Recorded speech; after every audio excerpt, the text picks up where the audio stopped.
I launched cohort 1 of the visual thinking workshop 2 years ago. It was one hell of a learning journey since.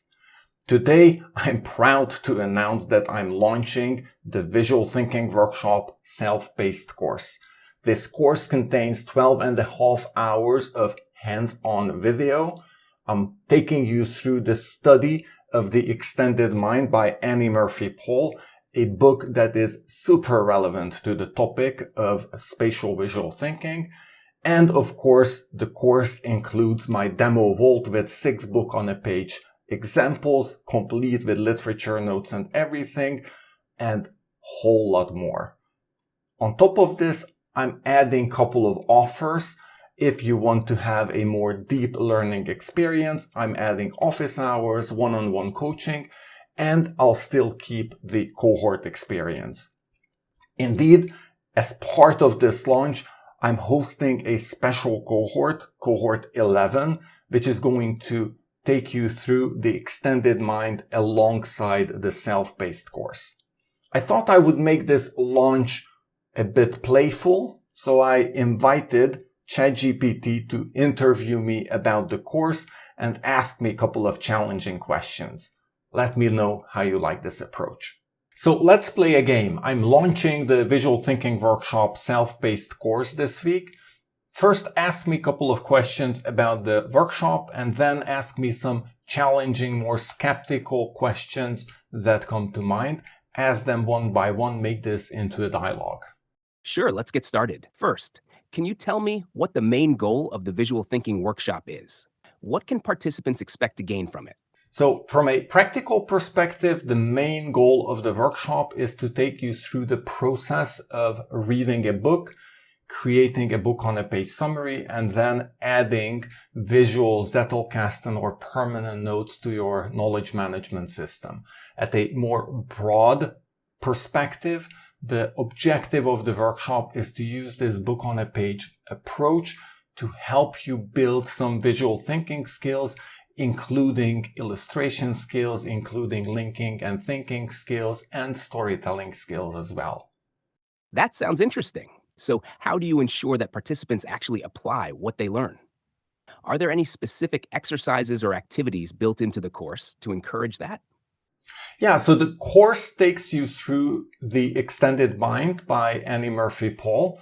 And I think, by the way, the book is super relevant to the topic of thinking spatially and using visuals as an external extension of our thinking. And throughout the course, I'm working with you, the participant. So we are going through the book. I am also creating illustrations showing you different approaches. I'm also crafting my storyline. And along the journey, there are 49 lessons in total, and there are almost 40 different exercises. So almost every lesson completes with a practical exercise that you need to do based on what we discussed in the lesson and based on, of course, your reading experience of The Extended Mind. That's great to hear. But I have to ask, what makes your course different from other visual thinking courses out there? Why should someone choose this one over the many others available? Frankly, I don't think that there are many others available. Yes, there are illustration courses. And yes, there are PKM courses like Building a Second Brain or Linking Your Thinking by Nick Milo. But there are no courses that I know of that are visual thinking courses in the sense of personal knowledge management. I take you through a process of how you can work with visuals similar to text, meaning you can link them, you can reference them, you can deconstruct them into smaller pieces and reference them that way. It is a full methodology and workflow for creating 100% visual personal knowledge management system where text is still present. Of course, I don't think text, I am not against text. In fact, I think that a picture speaks 1,000 words only if you think or say those words. So words are super important, but I think my course is 100% unique. There's nothing like it in terms of connecting your visual ideas and creating a four-dimensional interactive knowledge management system centered around visuals. That sounds interesting. But how can I be sure that this course will actually help me improve my visual thinking skills? What kind of results can I realistically expect after completing it? I have two parts to my answer here. Part one is, I think if you think about your education, your upbringing, then the school system, at least the one I went to, prioritized writing and reading over illustrations and visual thinking. In fact, we had art class and that was it. And everything else was about reading and writing. So in my view, then if you think again, what did you do first? Did you draw first when you were a child, or did you write first? And of course, the answer is you drew first. So then there's a question of nature versus nurture. What were we nurtured to work on? And my argument is, if you invest more time into writing courses, you're going to improve, of course, but it's going to be a small improvement. If you invest in visual thinking courses, then because we have not had the nurturing throughout our schooling, I think there is going to be a step change that you can achieve. And what I can promise you is you'll have a completely different thinking about how illustrations work. You will stop thinking about them as something you place in the sources or resources folder, and you just have images that are sort of resources, to images becoming the actual ideas or the representation of ideas.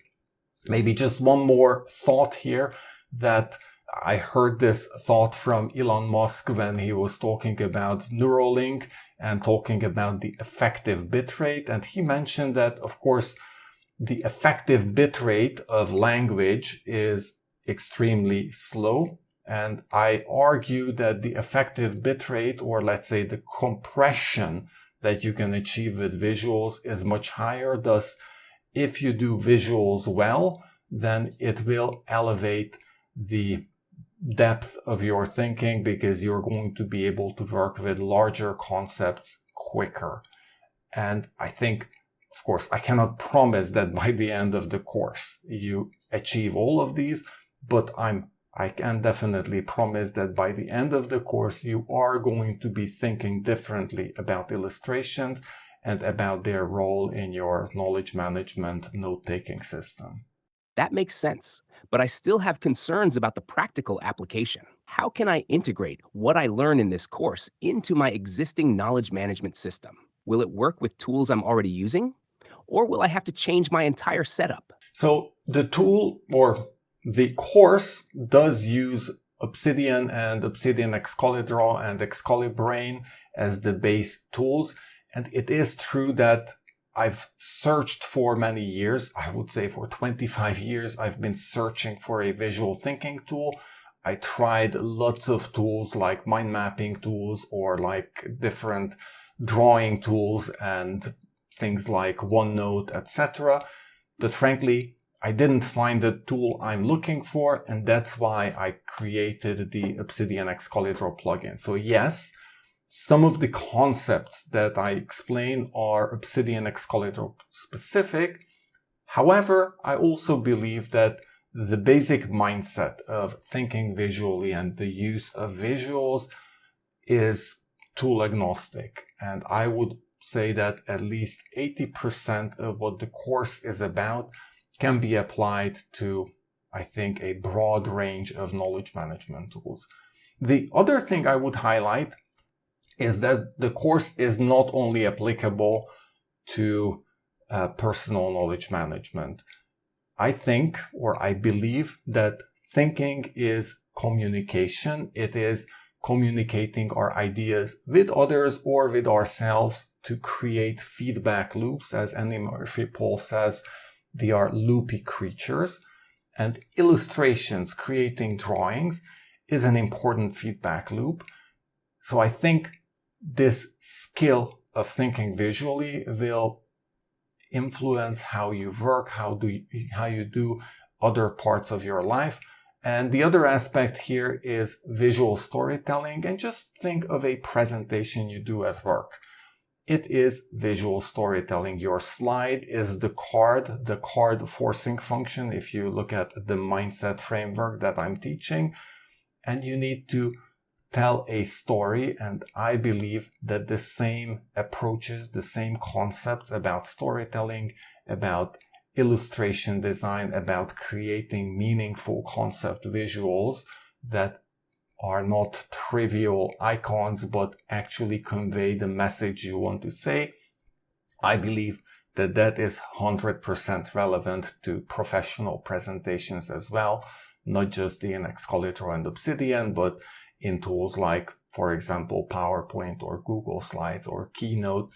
They are all tools where you can implement similar approaches. That's reassuring to hear, but I'm still wondering about the long-term benefits. How do I know that the skills I learn in this workshop will stick with me after the course is over? What kind of support do you offer after I complete the course to help reinforce what I've learned?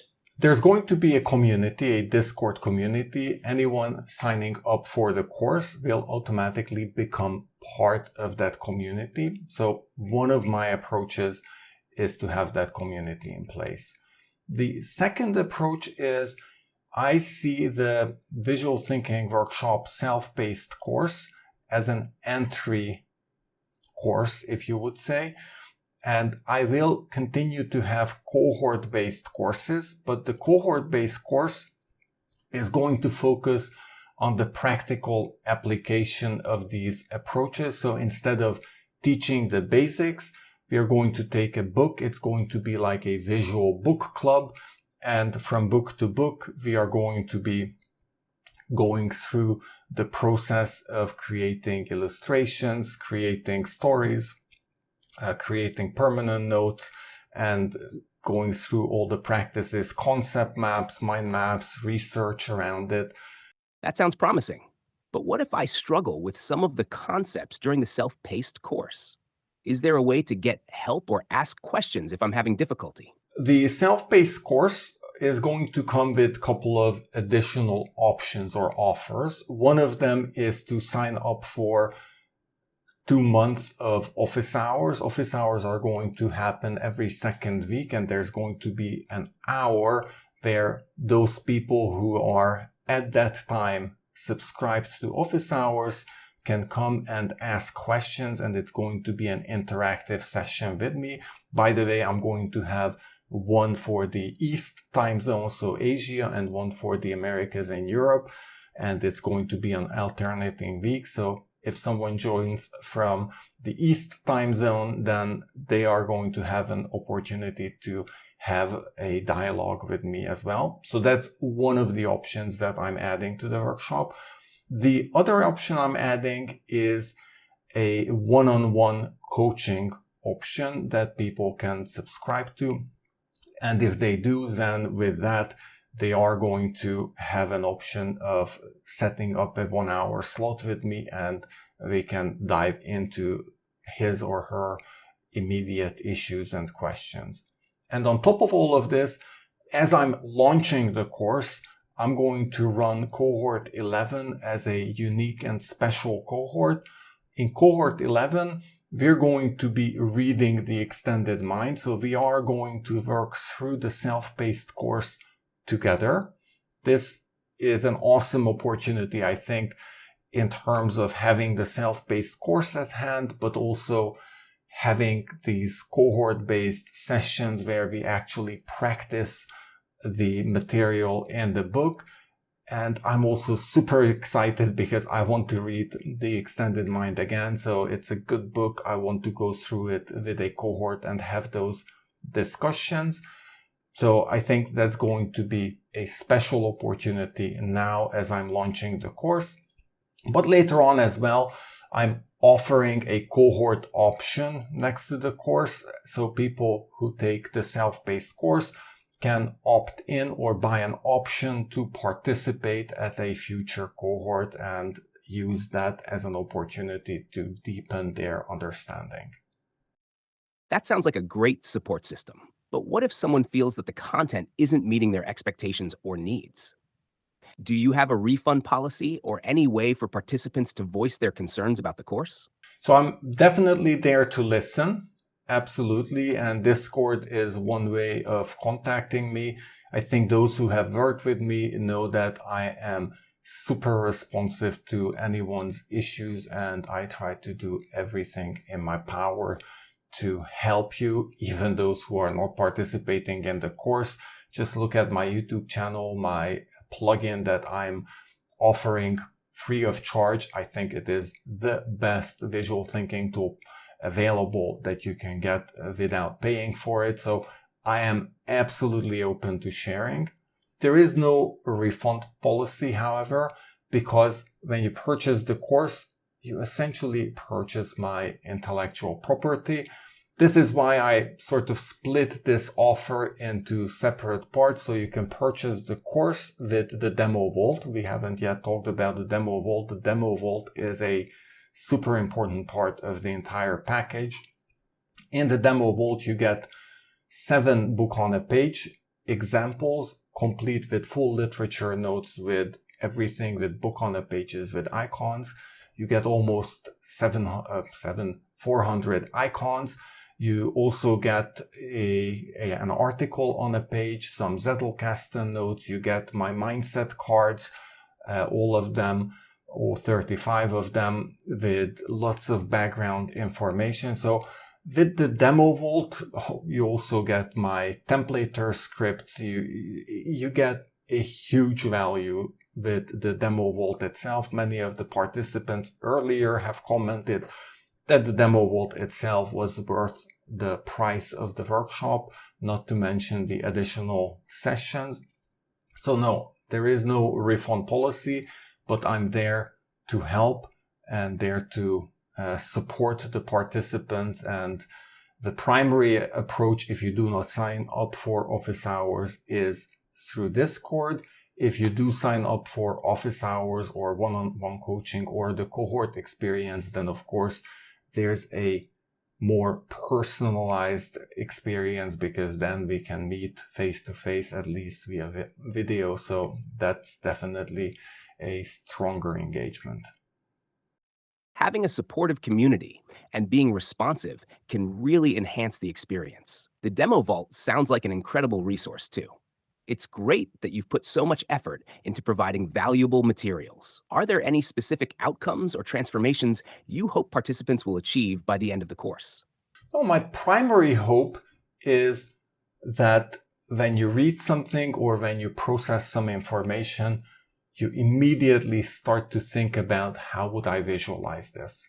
And visualizing, creating good concept visuals is difficult, but it's difficult not because it's hard to draw. Yes, some people are not good at drawing, but frankly, I'm a terrible drawer. So I'm using, if you look at all my illustrations, I'm using ready-made icons, and I'm also sharing some cheating approaches of what I do to create illustrations that are personal, that look like something I created, but really I'm using a mouse on the computer. I have a drawing tablet, but I use it very rarely because I'm really not good with pen and pencil. I'm good at a computer. So and where I wanted to go with this idea is, the reason illustration is hard is because you're trying to convert something abstract into something concrete. And research has shown that we remember the concrete much better than the abstract. So a word concrete like house or horse or whatever, you will remember much better than something like freedom or love, because those are abstract concepts. And forcing yourself to create concept visuals forces you to think in concrete terms, which will improve your retention and understanding of information. So my hope is that people develop this skill of thinking in concrete terms, putting it on virtual paper, and also creating this feedback loop that Annie Murphy-Paul talks about in the book, that you can look at what you thought and then you can think about it and look at it again. And through this loop. That's a powerful goal. Encouraging participants to visualize information can really deepen their understanding and retention. It's interesting how you emphasize using icons and digital tools, showing that drawing skills aren't necessary to create meaningful visuals. Have you noticed any specific challenges people face when they start trying to visualize their thoughts? So I face two challenges, or I've noticed two things. One, many people put it off in the cohort-based approach until cohort session 3 or 4 before they finally start to create illustrations. And you know what? It is a trial and error thing. You should start creating illustrations immediately, and then you'll get good at it. You'll learn some of the basics and you'll find out that it is really super simple. The other is, I think, the 7-step concept visuals, the process that we discuss in the workshop in terms of how you can create meaningful concept visuals, is an eye-opener for many. I remember our session on the practicing Stoic with the team, and I don't exactly remember the quote. I think it was from Seneca, and it was something about good or too much good will spoil the good. And the illustration we came up with in the end was a very nice illustration. It was a steak with too much salt on it. And you know, the illustration is simple. We looked up an icon for steak and for salt shaker, and then we wrote 2 words under it or 3 about the over salty steak. And I remember the steak to this day. And through that, I remember the Seneca quote, and through that, I remember the entire event. And I think I see this as a repeated aha moment for participants as we go through the process, and it turns out that a seemingly impossible quote can turn into a very nice, concrete, simple illustration in the process of a 20-30 minute discussion. And of course, as you develop practice with this speeds up, but it's not going to be instantaneous, or at least for me, it is not yet.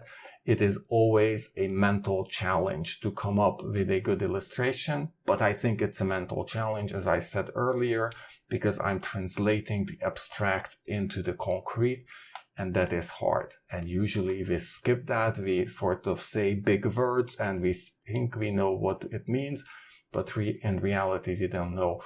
That reminds me of one thing. So I was reading this story. It sounds like you've identified some key hurdles in the learning process. It's interesting how participants often wait to start creating illustrations, but once they do, it becomes an eye-opening experience for them. The example of the steak and salt shaker is a great illustration of how a simple visual can help anchor a complex idea in memory. The challenge of translating abstract concepts into concrete visuals really highlights the depth of understanding required. It's not just about creating pretty pictures, it's about engaging with the material on a deeper level. I'm curious to hear the story you were reading. What was it about?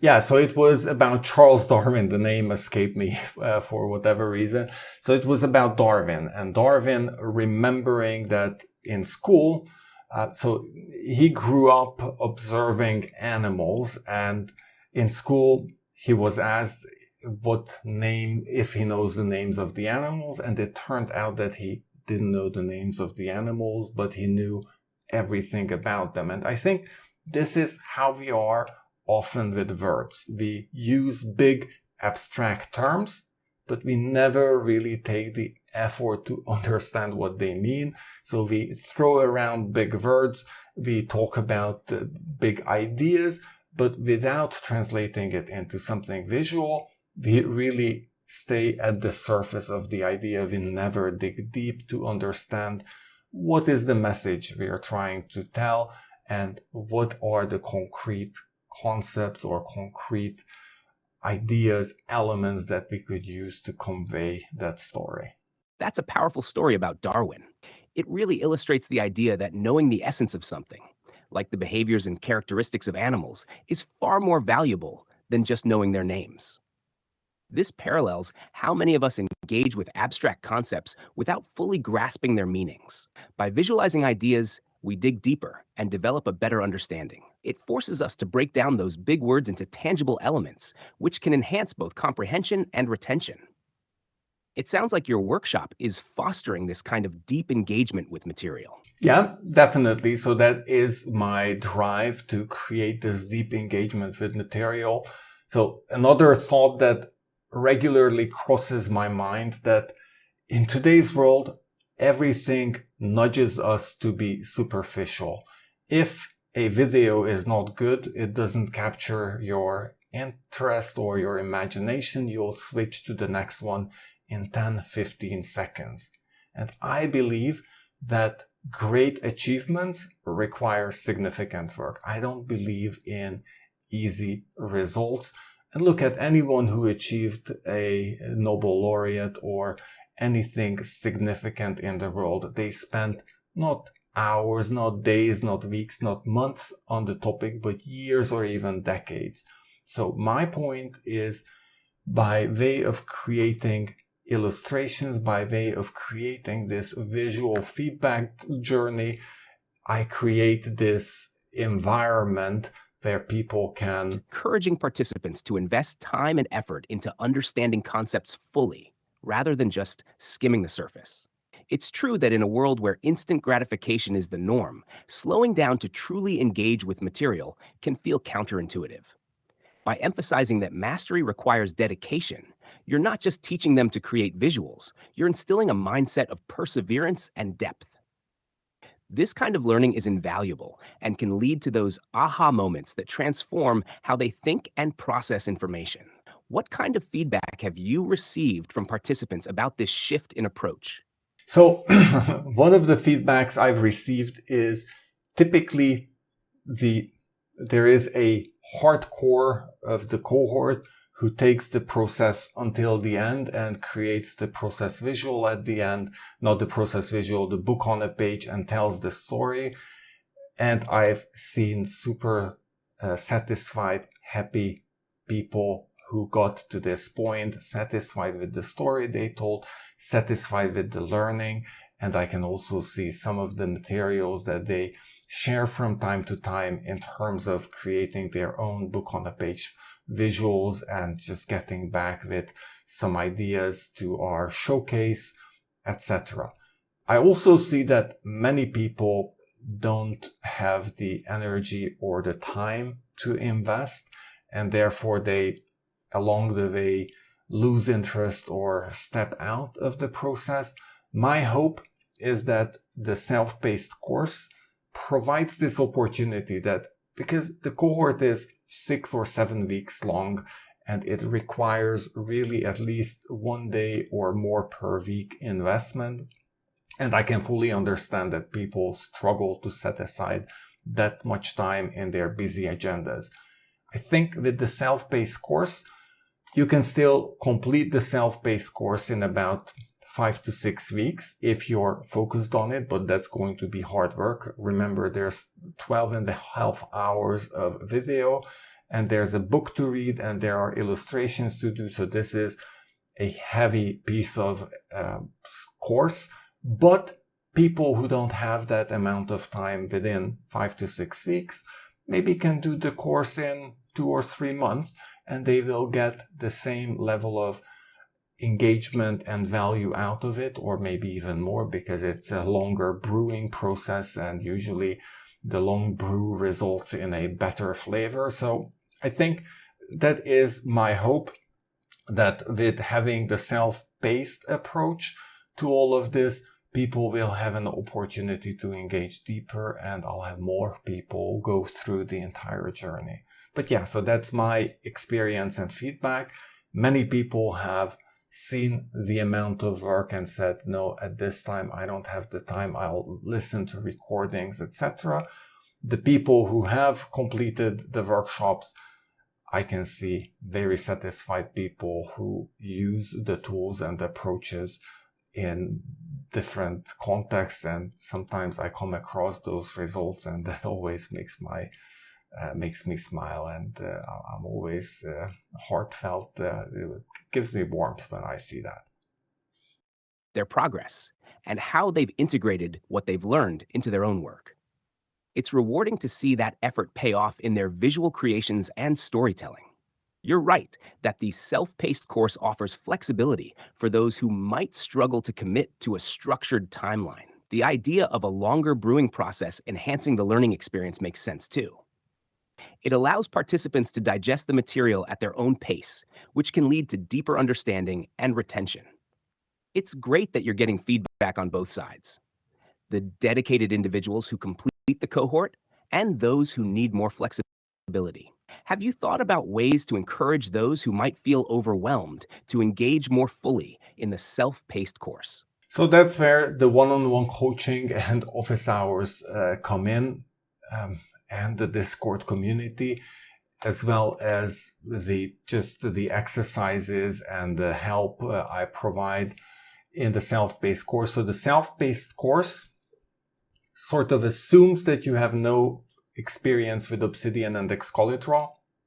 It is not a tools course, so I am not teaching how to use the tools, but I'm teaching the methodology and workflow. However, along the way, we start with setting up Obsidian from zero, learning the basics of Obsidian, then installing the required plugins and learning the basics of Excalitraw. And as we go, I gradually add additional bits and pieces. So I think some of the people who are not so technology savvy will find this a much more engaging approach.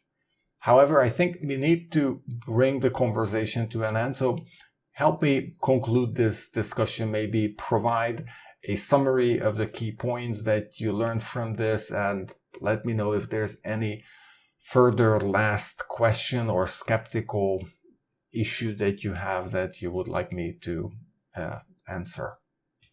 It sounds like you have a well-structured approach in your self-paced course that balances teaching the methodology with gradually introducing the tools. This can really help participants feel more confident and engaged, especially those who might be less tech-savvy. To summarize the key points from our discussion, you emphasize the importance of visualizing concepts to enhance understanding and retention of information.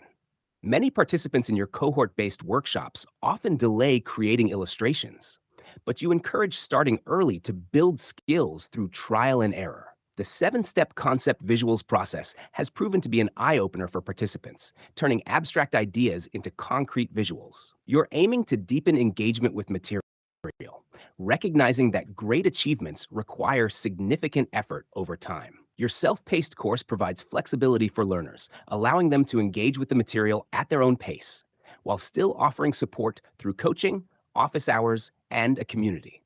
As for final thoughts, I appreciate how you're combining structured learning with flexibility. It seems like a great way to foster deeper engagement and understanding. Is there anything specific you would like to focus on in the future to enhance the learning experience for your participants? So I am going to use cohort 11. As I mentioned, it's a special cohort because we're going through the extended mind. That's part of the self-paced course as well. And I'm going to use that feedback and place it into the course, any immediate feedbacks. I'm also planning to start an ongoing, I call it Visual PKM community. That's going to be a paid community where we continue to talk about these topics. And of course, I continue to work and develop on Excalitraw and Excalibrain. I have still lots of ideas how to improve that tool. It is really the core element in my own personal workflow. I have moved from a text-based PKM to, I would say, a 90% visual PKM. I rarely touch markdown documents that are just documents. Of course, I flip the drawings over, so I write on the back side of the notes. But other than that, everything I do, including my daily notes, my book pages, my map of contents, everything really, it's hard to mention anything that is not visual in my PKM. So I think as we progress, that's definitely one thing I'm going to be doing and working on. And finally, I have some discussions with some cohort alumni who approached me, and we are thinking of starting a visual thinking mini workshop approach where you can sign up and learn a specific visual thinking tool through a practical example in a 4-hour workshop setting. So that's something that I hope to work on with this individual over the next couple of months, and hopefully launch it maybe early next year as an additional visual thinking approach, which is not going to be about book on a page, but it's going to be about different visual thinking tools, different collaborative visual thinking tools that you can also use at work with your colleagues, etc. It sounds like you have some exciting plans ahead. Integrating immediate feedback from Cohort 11 into your self-paced course should enhance the experience for participants. Starting the Techno-Visual PKM community is a great way to keep the engagement going beyond the workshops. Transitioning to a predominantly visual PKM method seems to have greatly benefited your workflow, and I can see how that would resonate with others looking to deepen their understanding. The mini workshops focused on specific visual thinking tools could really empower participants to apply these concepts in their own contexts. What specific visual thinking tools do you think will be part of that mini workshop?